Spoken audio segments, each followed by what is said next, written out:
ವೀಕ್ಷಕರೇ, ರಾಷ್ಟ್ರೀಯ ಪಕ್ಷಗಳು ಕೆಲವೊಂದು ಸಂದರ್ಭದಲ್ಲಿ ಪಕ್ಷದ ಹಿತಕ್ಕಾಗಿ ಕಠಿಣವಾದ ನಿರ್ಧಾರಕ್ಕೆ ಬರಲೇಬೇಕಾದಂತಹ ಅನಿವಾರ್ಯತೆ ಎದುರಾಗುತ್ತೆ. ನಿನ್ನೆ ಕಾಂಗ್ರೆಸ್ನ ಹೈಕಮಾಂಡ್ ಕೂಡ ಇಂಥದೇ ಒಂದು ನಿರ್ಧಾರಕ್ಕೆ ಬಂದಿದ್ದು, ಪಕ್ಷದ ವಿರುದ್ಧ ಪದೇ ಪದೇ ಬಹಿರಂಗ ಹೇಳಿಕೆಗಳನ್ನು ಕೊಡ್ತಾ ಇದ್ದಂತಹ ಪ್ರಭಾವಿ ಸಚಿವರಾಗಿರ್ತಕ್ಕಂಥ ಕೆ ಎನ್ ರಾಜಣ್ಣ ಅವರನ್ನ ಸಚಿವ ಸಂಪುಟದಿಂದ ವಜಾಗೊಳಿಸಿರುವುದು ಈ ರೀತಿಯ ಒಂದು ಕಠಿಣ ನಿರ್ಧಾರಕ್ಕೆ ಪ್ರಮುಖ ನಿದರ್ಶನ. ಇನ್ನೊಂದು ಕಡೆ ಬಿಜೆಪಿ ರಾಜ್ಯಾಧ್ಯಕ್ಷ ಹುದ್ದೆಗೆ ಸಂಬಂಧಪಟ್ಟಂತೆ ಕೂಡ ಬಿಜೆಪಿಯ ರಾಷ್ಟ್ರೀಯ ನಾಯಕರು ಇದೀಗ ಒಂದು ಸ್ಪಷ್ಟ ನಿರ್ಧಾರಕ್ಕೆ ಬಂದಿದ್ದು, BY ವಿಜಯೇಂದ್ರ ಅವರನ್ನೇ ರಾಜ್ಯಾಧ್ಯಕ್ಷರಾಗಿ ಮುಂದುವರಿಸತಕ್ಕಂಥ ಒಂದು ತೀರ್ಮಾನಕ್ಕೆ ಬಂದಿದ್ದಾರೆ ಎನ್ನುವ ಮಾತುಗಳು ಕೇಳಿ ಬರ್ತದವೆ.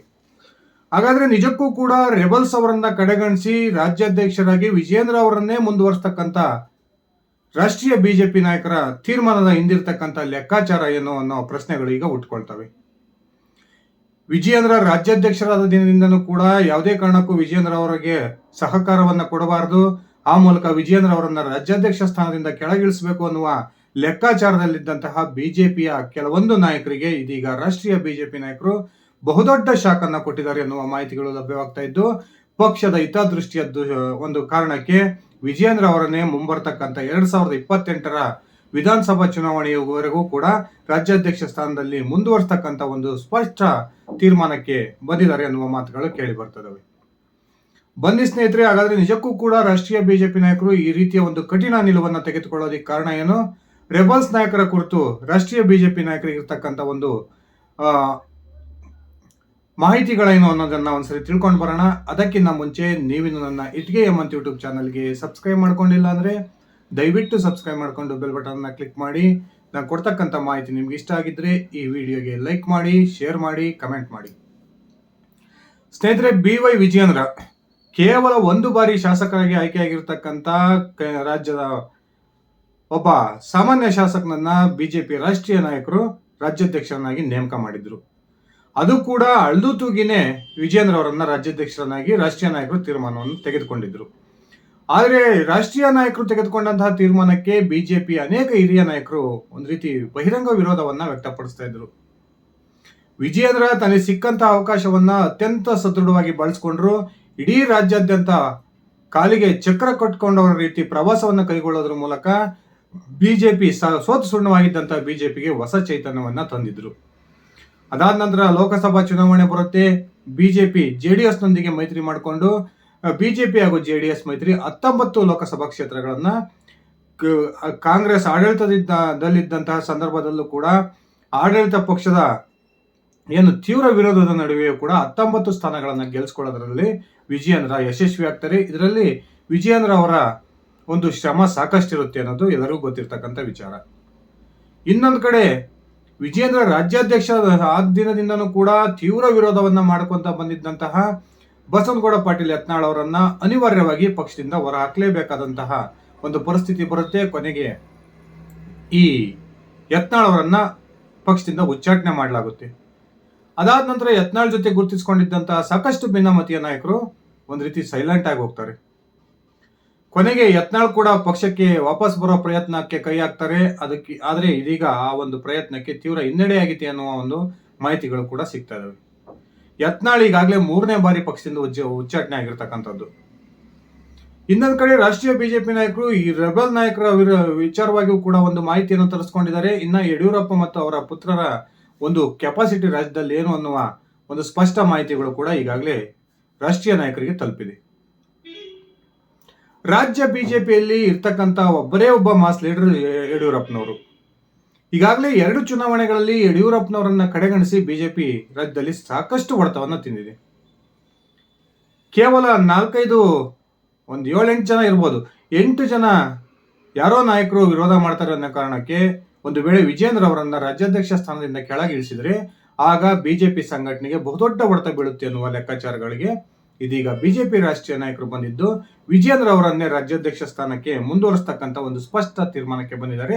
ಆದರೆ ವಿಜಯೇಂದ್ರ ಅವರನ್ನ ಮುಂದುವರಿಸೋದಕ್ಕೆ ಕೆಲವೊಂದು ಷರತ್ತುಗಳನ್ನು ಕೂಡ ವಿಜಯೇಂದ್ರ ಅವರಿಗೆ ವಿಧಿಸುವ ಒಂದು ಲೆಕ್ಕಾಚಾರದಲ್ಲಿ ರಾಷ್ಟ್ರೀಯ ಬಿಜೆಪಿ ನಾಯಕರು ಇದ್ದಾರೆ ಎನ್ನುವ ಮಾತುಗಳು ಕೇಳಿ ಬರ್ತವೆ.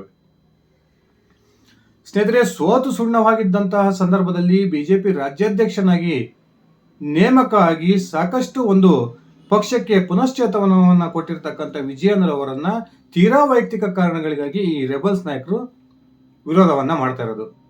ಒಂದ್ ಕಡೆ ದಾವಣಗೆರೆಯ ಮಾಜಿ ಸಂಸದ GM ಸಿದ್ದೇಶ್ವರ್ ಈಗಾಗಲೇ ಬಹುತೇಕ ವಯಸ್ಸಿನ ಕಾರಣಕ್ಕೆ ಚುನಾವಣಾ ನಿವೃತ್ತಿಯ ಅಂಚಿನಲ್ಲಿದ್ದಾರೆ.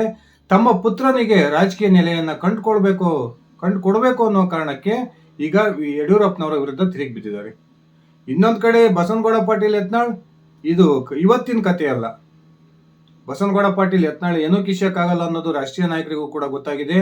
ಈ ಬಸನಗೌಡ ಪಾಟೀಲ್ ಯತ್ನಾಳ್ ಅವರನ್ನ ಉಚ್ಚಾಟನೆ ಮಾಡಿದ ಸಂದರ್ಭದಲ್ಲಿ ಇದ್ದಂತಹ ಬೆಂಬಲಿಗರು ಈಗ ದಿನದಿಂದ ದಿನಕ್ಕೆ ಯತ್ನಾಳ್ ಅವರ ಪರವಾಗಿ ಬ್ಯಾಟ್ ಬೀಸೋದನ್ನ ಕಡಿಮೆ ಮಾಡ್ತಾ ಇದ್ದಾರೆ. ಇನ್ನ ರಮೇಶ್ ಜಾರಕಿಹೊಳಿ ಇವತ್ತು ಯಾವ ಪಕ್ಷದಲ್ಲಿ ಇರ್ತಾರೋ, ನಾಳೆ ಯಾವ ಪಕ್ಷಕ್ಕೆ ಹೋಗ್ತಾರೋ ಗೊತ್ತಿಲ್ಲ. ಇನ್ನು ಕುಮಾರ್ ಬಂಗಾರಪ್ಪನ ವಿಚಾರಕ್ಕೆ ಬಂದ್ರೆ, ತಮ್ಮ ಸೋದರನ ವಿರುದ್ಧ ಸರಿಸುಮಾರು 35,000ಕ್ಕೂ ಹೆಚ್ಚು ಮತಗಳ ಅಂತರದಿಂದ ಈ ಕುಮಾರ್ ಬಂಗಾರಪ್ಪ ಸೋತಿದ್ದಾರೆ. ಮುಂದಿನ ಚುನಾವಣೆಯಲ್ಲೂ ಕೂಡ ಅವ್ರು ಗೆಲ್ತಾರೆ ಅನ್ನೋ ಕನ್ಫರ್ಮ್ ಇಲ್ಲ. ಇನ್ನ ಅರವಿಂದ್ ಲಿಂಬಾವಳಿ ಸಾಕಷ್ಟು ಒಂದು ಲೈಂಗಿಕ ಆರೋಪಗಳು ಅರವಿಂದ್ ಲಿಂಬಾವಳಿ ಅವರ ಮೇಲಿದ್ದಾವೆ. ಅರವಿಂದ್ ಲಿಂಬಾವಳಿ ಮುಂದಿನ ದಿನಗಳಲ್ಲೂ ಕೂಡ ಪಕ್ಷದ ಟಿಕೆಟ್ ತೆಗೆದುಕೊಳ್ಳೋದೇ ಕಷ್ಟ. ಇದಕ್ಕಿಂತ ಭಿನ್ನವಾದ ಪರಿಸ್ಥಿತಿ ಪ್ರತಾಪ್ ಸಿಂಹ ಅವ್ರದ್ದೇನಿಲ್ಲ. ಇಂಥ ನಾಯಕರ ಒಂದು ವಿರೋಧದ ಒಂದು ಲೆಕ್ಕವನ್ನಿಟ್ಟುಕೊಂಡು ಒಂದು ವೇಳೆ ವಿಜಯೇಂದ್ರ ಅವರನ್ನ ಕೆಳಗಿಳಿಸಿದ್ರೆ ಆಗ ಯಡಿಯೂರಪ್ಪ ಬಿಜೆಪಿಯ ವಿರುದ್ಧ ಮುನಿಸ್ಕೊಳ್ತಾರೆ. ಆ ಮೂಲಕ ಬಿಜೆಪಿ 2028ಕ್ಕೂ ಕೂಡ ಅಧಿಕಾರಕ್ಕೆ ಬರೋದು ಕಷ್ಟ ಆಗುತ್ತೆ ಅನ್ನುವ ಒಂದು ಸ್ಪಷ್ಟ ಮಾಹಿತಿಗಳನ್ನ ಪಡೆದುಕೊಂಡಿರ್ತಕ್ಕಂಥ ಬಿಜೆಪಿಯ ರಾಷ್ಟ್ರೀಯ ನಾಯಕರು ಇದೀಗ ಯಡಿಯೂರಪ್ಪನವರ ಪುತ್ರನಿಗೆ ಮತ್ತೊಮ್ಮೆ ಮಣೆ ಹಾಕುವ ಸ್ಪಷ್ಟ ತೀರ್ಮಾನಕ್ಕೆ ಬಂದಿದ್ದಾರೆ. ಆದರೆ ಈ ಕಳೆದ ಬಾರಿ ಇದ್ದಂತೆ ಫ್ರೀ ಹ್ಯಾಂಡ್ ಅನ್ನ ವಿಜಯೇಂದ್ರ ಅವರಿಗೆ ಕೊಡಲ್ಲ ಅನ್ನುವ ಒಂದು ಮಾಹಿತಿಗಳು ಕೂಡ ಸಿಗ್ತಾ ಇದಾವೆ. ಮುಂದಿನ ಅವಧಿಯಲ್ಲಿ ವಿಜಯೇಂದ್ರ ಅವರಿಗೆ ಸ್ವಲ್ಪ ಕಡಿವಾಣ ಹಾಕಬೇಕು ಅನ್ನುವ ತೀರ್ಮಾನಕ್ಕೆ ರಾಷ್ಟ್ರೀಯ ನಾಯಕರು ಬಂದಿದ್ದು 2 ಕಾರ್ಯಾಧ್ಯಕ್ಷ ಹುದ್ದೆಯನ್ನ ಹೊಸದಾಗಿ ರಚನೆ ಮಾಡೋ ಒಂದು ತೀರ್ಮಾನಕ್ಕೂ ಕೂಡ ರಾಷ್ಟ್ರೀಯ ನಾಯಕರು ಬಂದಿದ್ದಾರೆ. ಅದರಲ್ಲಿ ಒಂದು ಯಡಿಯೂರಪ್ಪನ ಬಣದ ನಾಯಕರಿಗೆ ಕಾರ್ಯಾಧ್ಯಕ್ಷನನ್ನಾಗಿ ಮಾಡಿದರೆ, ಇನ್ನೊಂದು ತಟಸ್ಥ ಬಣದಲ್ಲಿ ಗುರುತಿಸಿಕೊಂಡಂತಹ ನಾಯಕನನ್ನ ಕಾರ್ಯಾಧ್ಯಕ್ಷರನ್ನಾಗಿ ನೇಮಕ ಮಾಡಬೇಕು ಅನ್ನುವ ಒಂದು ಅಂತಿಮ ತೀರ್ಮಾನಕ್ಕೆ ರಾಷ್ಟ್ರೀಯ ನಾಯಕರು ಬಂದಿದ್ದಾರೆ. ಅದಲ್ಲದೆ ರಾಜ್ಯ ಪದಾಧಿಕಾರಿಗಳ ಪಟ್ಟಿಯ ನೇಮಕದ ಸಂದರ್ಭದಲ್ಲೂ ಕೂಡ ರಾಷ್ಟ್ರೀಯ ನಾಯಕರು ಗಮನವನ್ನ ಕೊಡುವ ಲೆಕ್ಕಾಚಾರದಲ್ಲಿದ್ದಾರೆ. ಆ ಮೂಲಕ ಒನ್ ಮ್ಯಾನ್ ಶೋ ತರದ ಒಂದು ಪರಿಸ್ಥಿತಿ ರಾಜ್ಯ ಬಿಜೆಪಿಯಲ್ಲಿ ನಿರ್ಮಾಣ ಆಗದೆ ಬಿಜೆಪಿಯ ಎಲ್ಲಾ ಬಣಗಳನ್ನು ಕೂಡ ಒಂದು ವಿಶ್ವಾಸಕ್ಕೆ ತೆಗೆದುಕೊಂಡು ರಾಜ್ಯಾಧ್ಯಕ್ಷರಾಗಿ ವಿಜಯೇಂದ್ರ ಅವರ ಮುಂದುವರಿಸತಕ್ಕಂಥ ಒಂದು ತೀರ್ಮಾನವನ್ನ ರಾಷ್ಟ್ರೀಯ ಬಿಜೆಪಿ ನಾಯಕರು ಮಾಡ್ಕೊಂಡಿದ್ದಾರೆ ಎನ್ನುವ ಮಾತುಗಳು ಕೇಳಿ ಬರ್ತದವೆ. ಈಗಾಗಲೇ ರೆಬಲ್ಸ್ ಬಣದ ಕೆಪಾಸಿಟಿ ಏನು ಅನ್ನೋದು ಎರಡು ಚುನಾವಣೆಗಳಲ್ಲಿ ಗೊತ್ತಾಗಿದೆ. 2013ರಲ್ಲಿ ಬಿಜೆಪಿಯನ್ನ ಬಿಟ್ಟು ಕೆಜೆಪಿಯನ್ನ ಯಾವಾಗ ಯಡಿಯೂರಪ್ಪನವರು ಕಟ್ಟಿದ್ರು, ಈಗೇನು ಯಡಿಯೂರಪ್ಪನವರ ವಿರುದ್ಧ ವಿಜಯೇಂದ್ರ ವಿರುದ್ಧ ವಾಗ್ದಾಳಿ ನಡೆಸ್ತಿದ್ದಾರೆ. ಈ ಎಲ್ಲಾ ನಾಯಕರು ಕೂಡ ಬಹುತೇಕರು ಬಿಜೆಪಿಯಲ್ಲಿ ಆ ಸಂದರ್ಭದಲ್ಲಿದ್ದರು. ಯಡಿಯೂರಪ್ಪ ಬಿಜೆಪಿಗೆ ಏನೂ ಕೊಡಲ್ಲ, ಯಡಿಯೂರಪ್ಪರದ್ದು ಏನು ಬಲ ಇಲ್ಲ ಅನ್ನೋದಾದ್ರೆ 2013ರಲ್ಲಿ ಈ ನಾಯಕರು ಯಾಕೆ ಕೇವಲ 40 ಸ್ಥಾನಗಳನ್ನ ಗೆಲ್ಲೋದಿಕ್ಕೆ ಸಾಧ್ಯವಾಗಿತ್ತು? ಇದು ಬಿಜೆಪಿ ಕಾರ್ಯಕರ್ತರು ಮಾಡ್ತಿರ್ತಕ್ಕಂಥ ಒಂದು ಪ್ರಶ್ನೆ. ಇನ್ನೊಂದು ಕಡೆ ಕೇವಲ ಪಂಚಮಸಾಲಿ ಸಮುದಾಯವನ್ನ ತನ್ನ ಟ್ರಂಪ್ ಕಾರ್ಡ್ ಆಗಿ ಬಳಸಿಕೊಂಡು ರಾಜಕೀಯ ಬೇಳೆ ಬೇಯಿಸಿಕೊಳ್ಳೋ ಪ್ರಯತ್ನದಲ್ಲಿದ್ದಂತಹ ಯತ್ನಾಳ್ಗೂ ಕೂಡ ಈಗಾಗಲೇ ಪಂಚಮಸಾಲಿ ಸಮುದಾಯದ ಸಾಕಷ್ಟು ನಾಯಕರು ಬಿಜೆಪಿ ಜೊತೆಗೆ ಇರ್ತಕ್ಕಂಥದ್ದು. ಅದರಲ್ಲೂ ಕೂಡ ಮುರುಗೇಶ್ ನಿರಾಣಿ, ಅರವಿಂದ್ ಲಿಂಬಾವಳಿ, CC ಪಾಟೀಲ್ ಈ ರೀತಿಯ ಪ್ರಬಲ ನಾಯಕರು ಕೂಡ ಇರ್ತಕ್ಕಂಥದ್ದು. ಈ ಯಾರೂ ನಾಯಕರು ಕೂಡ ಯತ್ನಾಳ್ ಅವರಿಗೆ ಬೆಂಬಲ ಕೊಡಲ್ಲ ಅನ್ನುವ ಒಂದು ಸ್ಪಷ್ಟ ಮಾಹಿತಿಗಳು ಕೂಡ ಬಿಜೆಪಿ ನಾಯಕರಿಗೆ ಈಗಾಗಲೇ ಸಿಕ್ಕಿದೆ. ಇನ್ನೊಂದು ಕಡೆ ಇಡೀ ಪಂಚಮಸಾಲಿ ಸಮುದಾಯ ಯತ್ನಾಳ್ ಬೆನ್ನು ನಿಲ್ಲುತ್ತಾ ಅನ್ನೋದನ್ನು ನೋಡೋದಾದ್ರೆ ಖಂಡಿತವಾಗ್ಲೂ ಇಲ್ಲ. ಪಂಚಮಸಾಲಿ ಸಮುದಾಯದ ಹೋರಾಟದ ದಿಕ್ಕನ್ನ ತಪ್ಪಿಸಿರ್ತಕ್ಕಂಥದ್ದು ಇದೇ ಯತ್ನಾಳ್ ಅಂತಕ್ಕಂಥ ಒಂದು ಆಪಾದನೆಯನ್ನ ಈಗಾಗಲೇ ಕಾಂಗ್ರೆಸ್ನ ಶಾಸಕ ಯಾರು ವಿಜಯಾನಂದ ಕಾಶ್ಯಪ್ನವರು ಬಹಿರಂಗವಾಗಿ ಮಾಡ್ತಾ ಇದ್ದಾರೆ. ಈಗಾಗಲೇ ಪಂಚಮಸಾಲಿ ಸಮುದಾಯದ 12 ಶಾಸಕರು ಕಾಂಗ್ರೆಸ್ನಿಂದ ಆಯ್ಕೆಯಾಗಿದ್ದಾರೆ. ಆ ಕಾರಣಕ್ಕೆ ಬಿಜೆಪಿಯೊಂದಿಗೆ ಬಸನಗೌಡ ಪಾಟೀಲ್ ಯತ್ನಾಳ್ ಇದ್ರೆ ಮಾತ್ರ ಪಂಚಮಸಾಲಿ ಸಮುದಾಯ ಅವರ ಬೆನ್ನಿಗೆ ನಿಲ್ಲುತ್ತೆ. ಅವರು ಬಿಜೆಪಿಯನ್ನ ಹೊರತುಪಡಿಸಿ ಹೊಸ ಪಕ್ಷ ಕಟ್ಟೋ ಪ್ರಯತ್ನವನ್ನು ಮಾಡಿದರೆ ಪಂಚಮಸಾಲಿ ಸಮುದಾಯ ಅವರ ಬೆಂಬಲಕ್ಕೆ ನಿಲ್ಲಲ್ಲ ಅನ್ನುವ ಒಂದು ಸ್ಪಷ್ಟ ಮಾಹಿತಿಗಳು ಕೂಡ ಈಗಾಗಲೇ ಬಿಜೆಪಿಯನ್ನ ರಾಷ್ಟ್ರೀಯ ನಾಯಕರನ್ನ ತಲುಪಿದ್ದು. ಇದೇ ಕಾರಣಕ್ಕೆ ಕರ್ನಾಟಕದ ಮಾಸ್ ಲೀಡರ್ ಯಡಿಯೂರಪ್ಪನವರನ್ನ ನಂಬಿಕೊಂಡೇ ಮುಂದಿನ ಚುನಾವಣೆಯನ್ನು ಕೂಡ ಎದುರಿಸಬೇಕು ಅನ್ನುವ ತೀರ್ಮಾನಕ್ಕೆ ರಾಷ್ಟ್ರೀಯ ಬಿಜೆಪಿ ನಾಯಕರು ಬಂದಿದ್ದು, ಯಡಿಯೂರಪ್ಪನವರ ಪುತ್ರ BY ವಿಜಯೇಂದ್ರ ಅವರನ್ನ ಶೀಘ್ರದಲ್ಲಿಯೇ ಪೂರ್ಣಾವಧಿಯ ಒಂದು ರಾಜ್ಯಾಧ್ಯಕ್ಷರನ್ನಾಗಿ ನೇಮಕದ ಘೋಷಣೆ ಆಗುತ್ತೆ ಅನ್ನುವ ಮಾಹಿತಿಗಳು ಕೂಡ ಸಿಗ್ತಾ ಇದಾವೆ.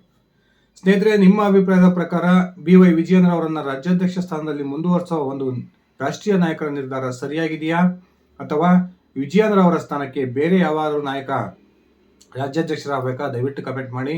ಇದಿಷ್ಟ ಆಗಿತ್ತು ನನ್ನ ಇವತ್ತಿನ ಈ ವಿಡಿಯೋ.